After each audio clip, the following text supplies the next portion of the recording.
Vishwaguru Srila Prabhupada ki Jai. Hare Krishna to all.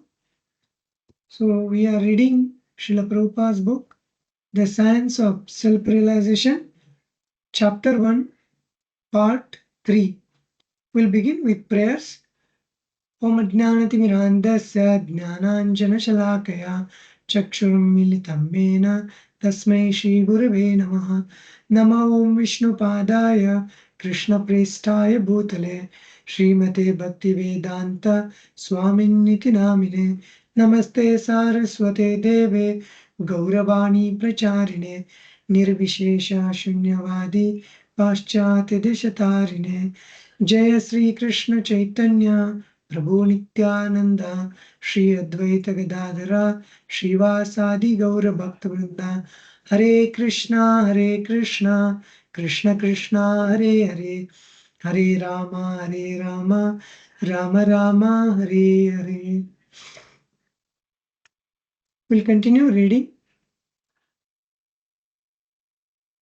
A person is attractive not only because of his beauty, but also because of his knowledge.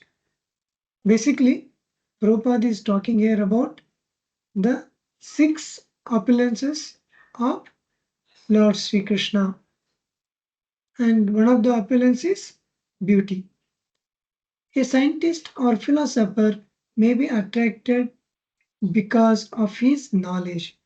But what knowledge is more sublime than that given by Krishna in the Bhagavad Gita?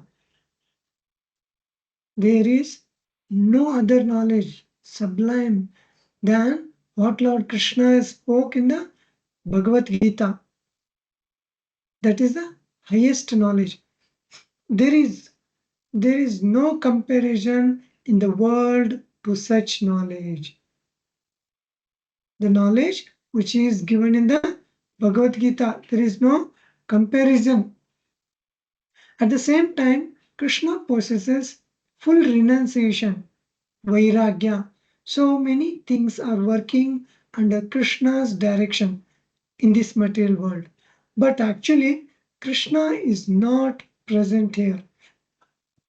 Prabhupada is given an example. A big factory may continue to work, although the owner may not be present. In the factory, the owner may not be present physically, but still all the workers are working and everything is going very nicely. Exactly similarly, Lord Krishna's potencies are working under the direction of his assistants, the demigods.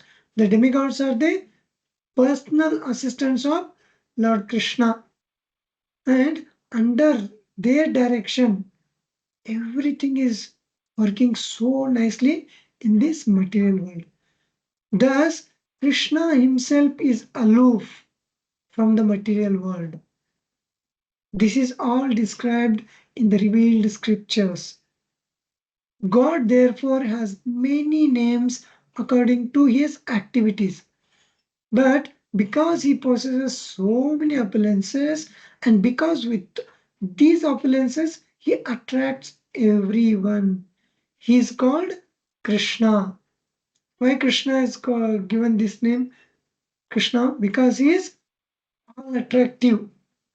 The Vedic literature asserts that God has many names, but Krishna is the principal name. The purpose of this Krishna consciousness movement is to propagate God's name, God's glories, God's activities, God's beauty, and God's love. This is the purpose of Krishna consciousness movement. The purpose of the Krishna consciousness movement is to propagate. What to propagate? Krishna's name, Krishna's glories, his activities, about his beauty, about his love. There are so many things within this material world, and all of them are within Krishna. The most prominent feature of this material world is sex, and that also is present in Krishna. We are worshipping Radha and Krishna. and attraction exist between them. But the material attraction and spiritual attraction are not the same. In Krishna, sex is real, but here in the material world, it is unreal. Everything we deal with here is present in the spiritual world. Whatever we deal in this material world, that everything is present in the spiritual world. This material world is just as a reflection of the spiritual world. But the spiritual world, all the activities are real. And the material world, these are just perverted.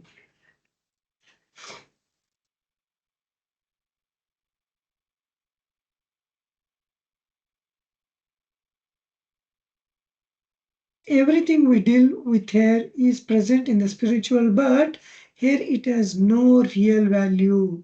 It is only a reflection in storm windows. We see many men and queens, but no one cares about them because everyone knows they are false. It may be beautiful, but still it is false. When people see a beautiful woman, however, they are attracted because they think she is real.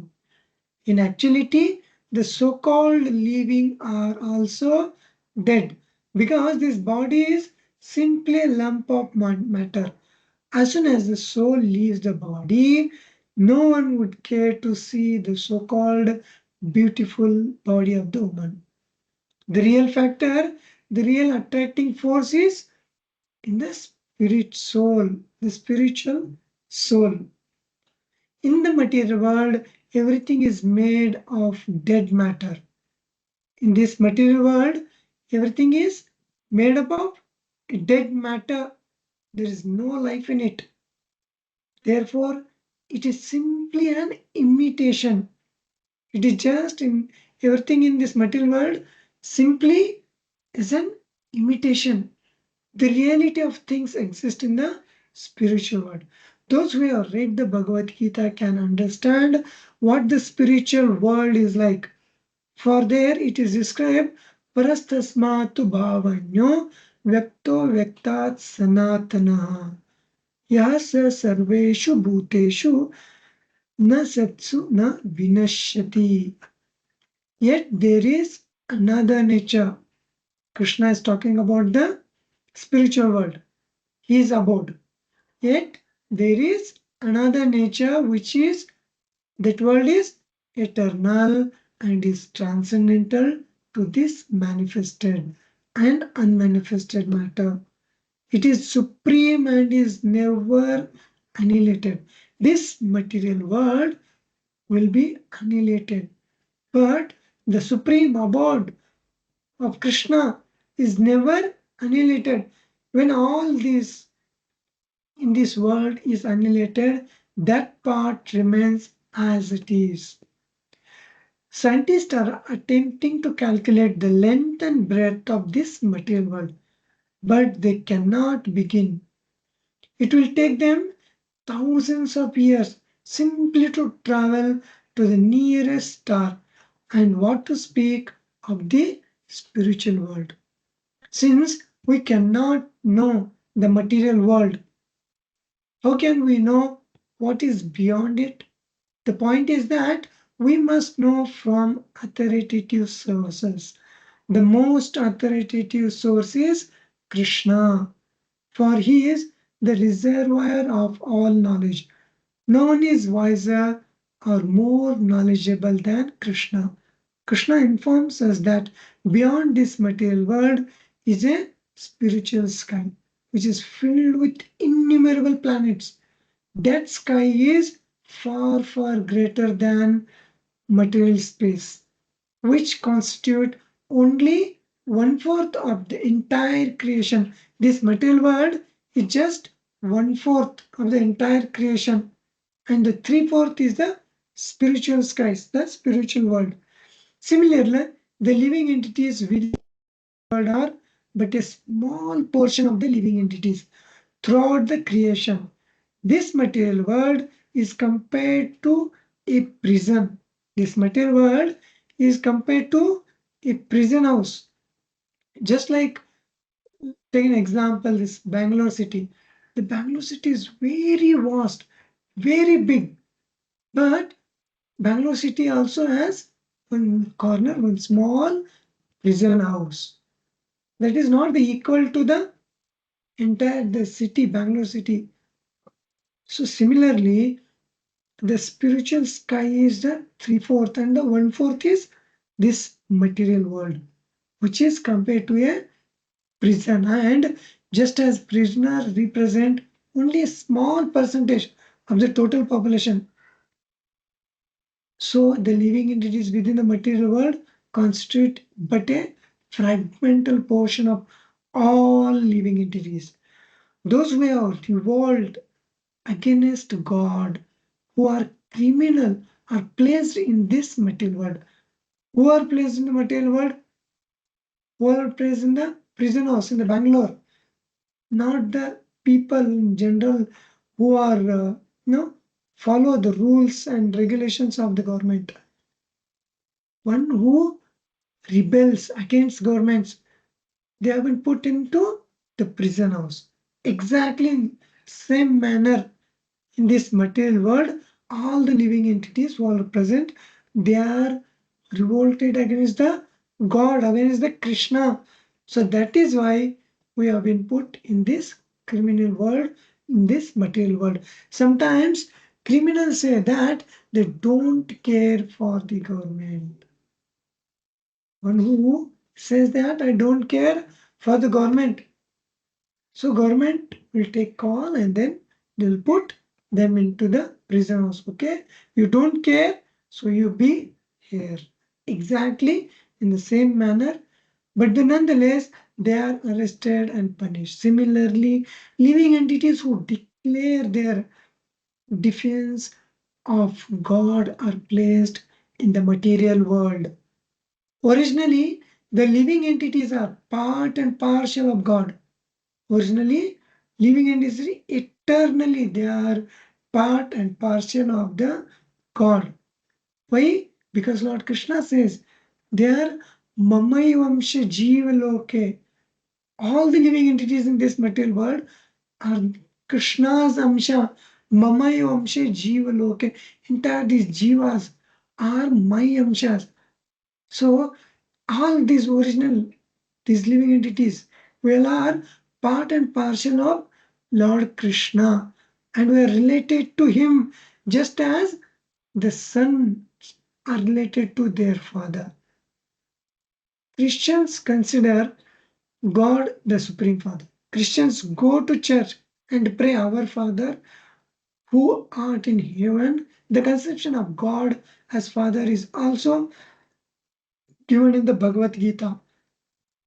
सर्वयोनिषु कौन्तेय मूर्तय संभवन्ति यः तासां ब्रह्म महायोनिर aham bija pradapita.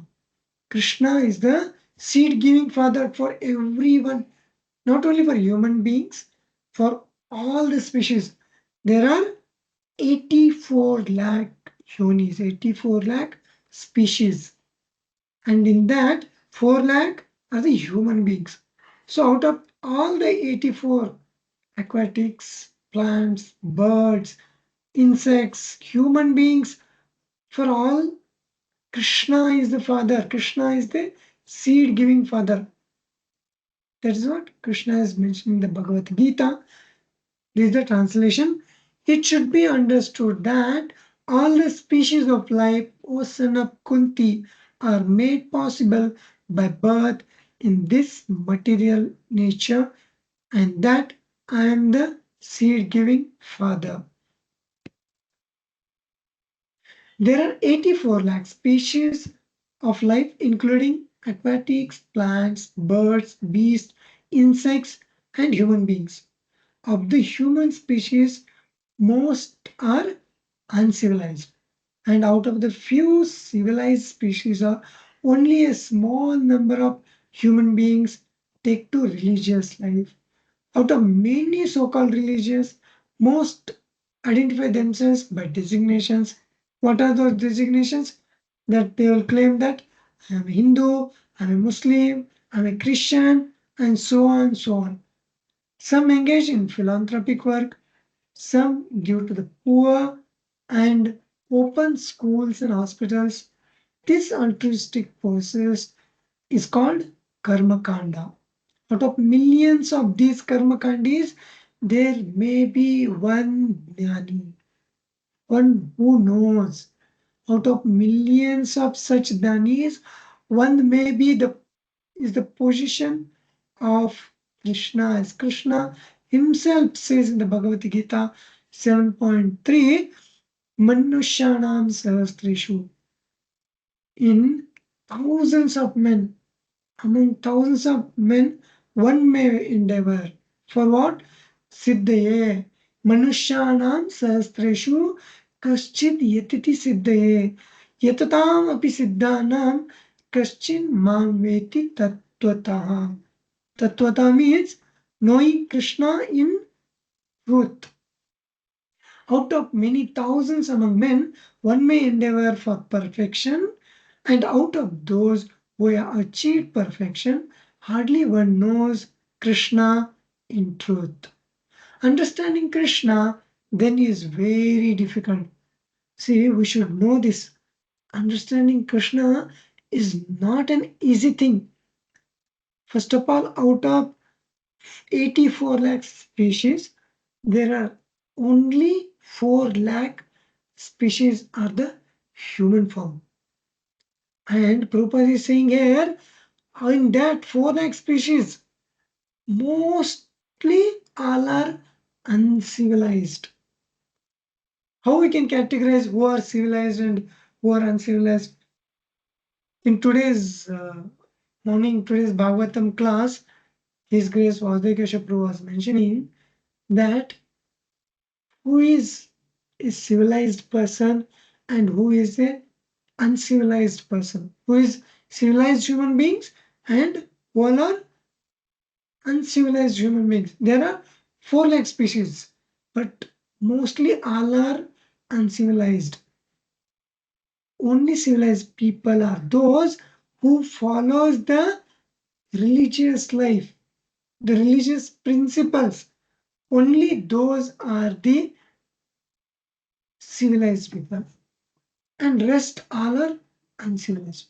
And out of that, those who are religious, in that also they are designated themselves. Some are called Hindus, some are called Muslims, some are called Christians, some are engaged in some philanthropic work, some are opening hospitals, busy in opening schools, some current kind of process.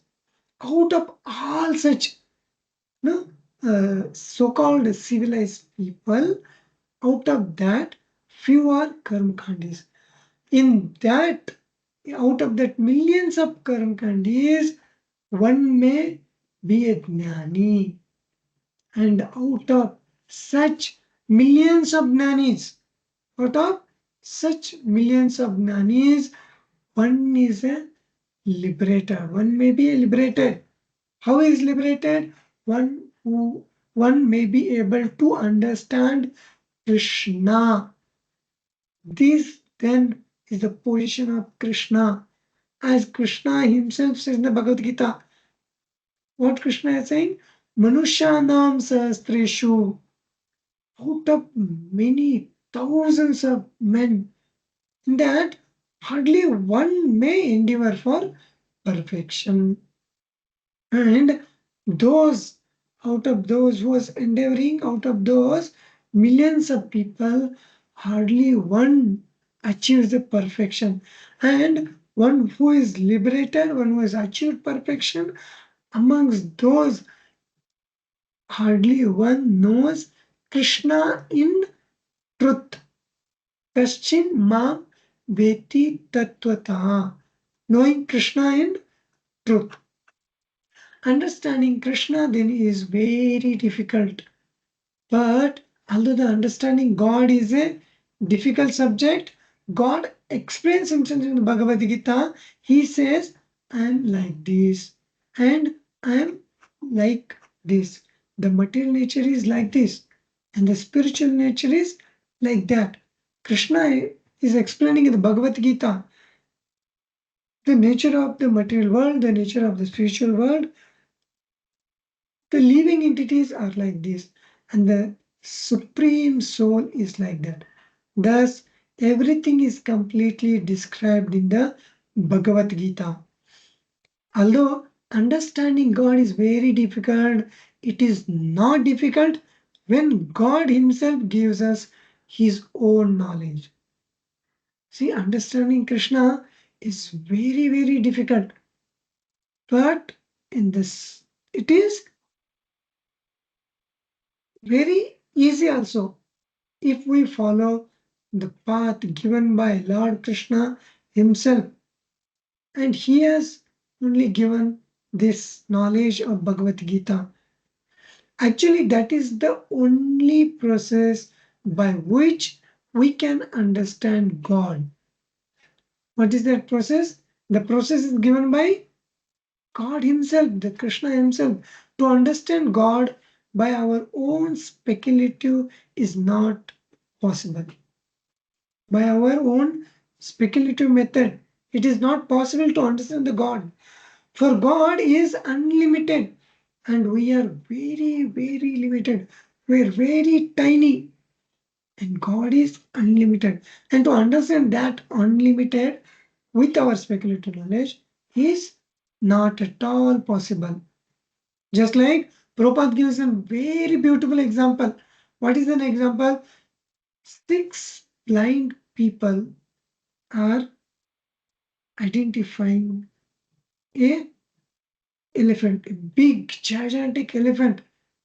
Somebody is touching the blind person, someone is touching the belly and is thinking this is a big wall. Somebody is touching its feet and is telling, no, no, this is a big pillar. This is called a speculative method. We are just gone speculating. God is like this, God is like that, God is impersonal, God is that, God is. No, here we cannot understand who is unless and until we follow the path is given by Himself. Our knowledge and perception are both very limited, very, very limited. So, how can we understand the unlimited? If we simply accept the version of the unlimited, we can come to understand Him. That understanding is our perfection. One more example Prabhupada gives that a frog in the well is called Dr. Frog. The frog is which is there in the well, it is estimating how big is the vast ocean. It's telling the double of this well is a triple, is the 10 times of this. This is called the speculative method. The frog in the well, sitting in the well, it cannot understand how vast is the ocean exactly because the frog in the well is has very limited knowledge. It cannot estimate that unlimited vast ocean. Similarly, we cannot understand God with our tiny brain, with our tiny intelligence, and go on speculating. That is not the right method to achieve the perfection. Speculative knowledge of God will lead us nowhere. Prabhupada is saying here, speculative knowledge will not lead us anywhere. The frog in the well go on speculating about the ocean and remain in the well. And at the end of the day, it will die in the well. If a boy wants to know who his father is, the simple process, the simple process is to ask his mother. The mother will then say, this is your father. This is the way of perfect knowledge. Of course, one may speculate about one's father wandering if this is the man or if that is the man, and one may wonder over the whole city asking, are you my father? Are you my father? No, that is not possible. Whole Bangalore city have gone asking, are you my father? Are you my father? Are you my father? No. The simple method, the simple process is just approach mother and ask, who is my father? And mother will say, this is your father. The knowledge derived from such a process, however, will always remain imperfect. One will never find his father in this way. The simple process is to take the knowledge from an authority, in this case, the mother. She simply says, my dear boy, here is your father. In this way, our knowledge is perfect. The transcendental knowledge is similar. I was just previously speaking of a spiritual world. This spiritual world is not subject to our speculation. This Krishna's world is not subject to speculative with our tiny brain. We may not be perfect, but our knowledge is perfect because we have received it from the perfect source. Our knowledge is perfect. Why? Because we have received from the perfect source. The Krishna consciousness movement is meant to give perfect knowledge to human society. This Krishna consciousness movements, what is the goal? What is the aim? The aim is to give perfect knowledge to all the human societies, irrespective whether the humans are civilized or uncivilized, educated, not educated, qualified, not qualified. This Krishna consciousness movement is open for everyone, for human society to give a perfect knowledge, not the imperfect speculative process knowledge. No, the perfect, because this knowledge is received from the perfect source. And what is that source? The source is Lord Krishna himself. By such knowledge, one can understand who he is. By the knowledge which is received from the bona fide process, one can understand who he is and who God is. What is this material world and why we have come here? Why we must undergo so much tribulation and misery, and we have to die. At the end of our life, one has to die. So this knowledge, this perfect knowledge will give all these things. What are those things? First and foremost thing is who I am and who God is. What is this material world? Why I am suffering? Why are there miseries? And why I have to die? Of course, no one wants to die, but death will come. Death is as sure as. No one wants to become an old man, but still the old age will come. No one wants to suffer from any diseases, but sure enough, the diseases comes. These are the real problems of human life. These are the actual real problems of human life, and they are yet to be solved. This cannot be solved by any other process except the one process. The knowledge is given by Lord Krishna. From this is the perfect knowledge received from the perfect source. Civilization attempts to improve, no, this present civilization, this attempting to improve our eating, sleeping, mating, and in different way defending. No, they're just busy in no giving benefits and making advancement in only these four things. But these are not the real problems in our life. One has to understand what are the actual problems of our life. A man sleeps and the dog also sleeps. A man is not more advanced simply because he has a nice apartment. In both cases, the business is the same. The man is also sleeping and the dog also sleeping. The man is sleeping in the big apartment and the dog is sleeping in street. But the business is the same. Then we cannot call it no, man is civilized, advanced. No, the business of both is same. Man has discovered the atomic weapons for defense, big weapons. But the dog also has, the Lord is given for dog also. What the weapons? The dog has teeth and claws. And the dog also can also defend himself. In both the cases, the defense also is there. Both are same. Sleep also same, eating also same, defense also same. So man cannot say that because he has invented some atomic bomb, he can conquer the entire world or the entire universe. No, that is not possible. Man may possess an elaborate method for defense or a gorgeous method for eating, sleeping, or mating, but that does not make him advanced. We may call it an advancement in polished animalism, and that is all. Real advancement means knowing God.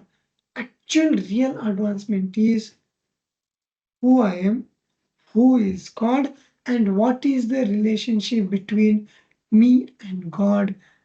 And the most important thing to inquire that why I am suffering and what are these actual problems of life. There are four actual problems. What are those problems? The problems are the birth, death, old age, and these are the actual problems of our life. So one should inquire about these problems. One should be behind to solve these problems, not one should be day-to-day life engaged in solving, eating, meeting, eating, sleeping, meeting, and defending. No, a dog also doing the same business, and the human being also is engaged in such business. No, sorry. So that is not the actual business of a human being. The real advancement of a human being to know who God is. If we are lacking knowledge of God, we are not actually advanced. Many rascals deny the existence of God because if there is no God, they can continue their sinful activities. It may be very nice for them to think that there is no God, but God will not die simply because we deny Him. God is there and His administration is there. By His orders, the sun is rising, the moon is rising, the water flows, the ocean abides by the tide. Thus, everything functions under His order. Since everything is going on very nicely, how can one realistically think that God is dead? If there is mismanagement, we may say that there is no government. But if there is good management, how can we say that there is no government? See, when there is very good management and things are going nicely, how can we say that no, there is no government, there is no system? No. So, in God's government, in the God's kingdom, everything is going very well.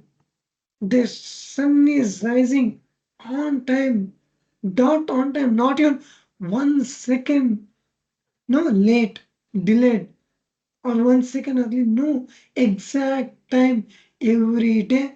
The sun is rising and the sun is setting. The moon is rising, the moon is setting. Water is flowing. and the ocean is abiding by its limit. The ocean is not even pinch, it is crossing its limit.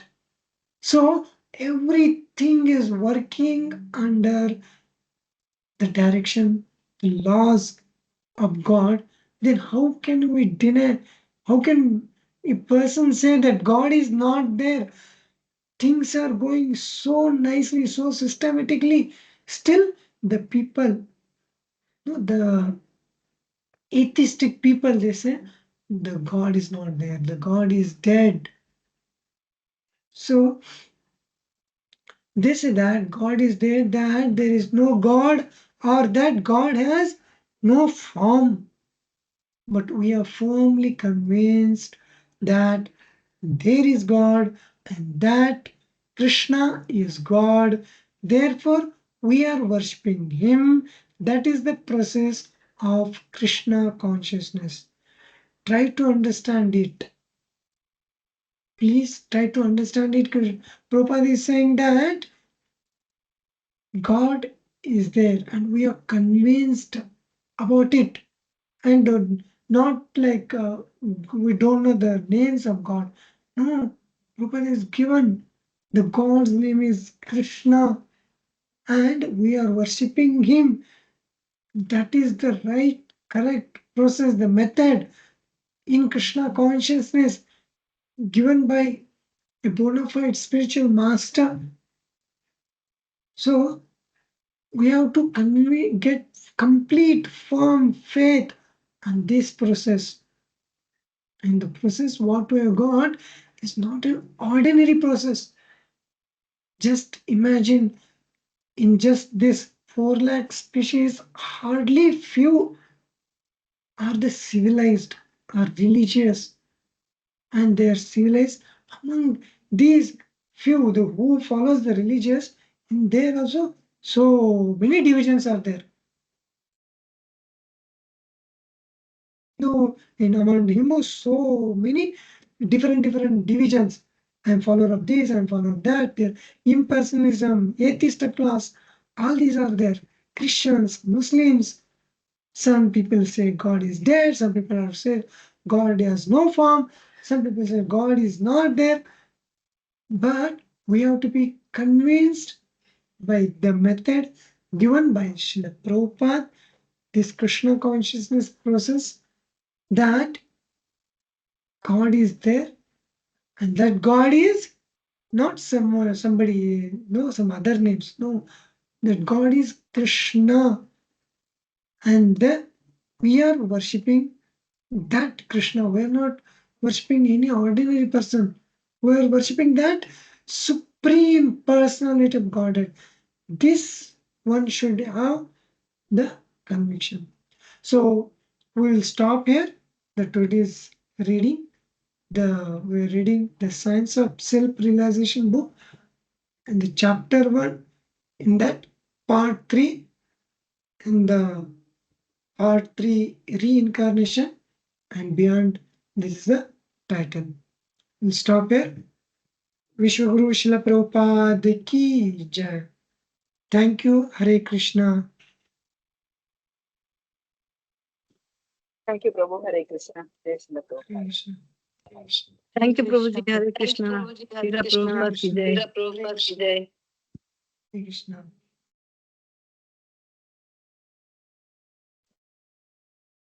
Thank you, Prabhuji. Hare Krishna. Hare Krishna.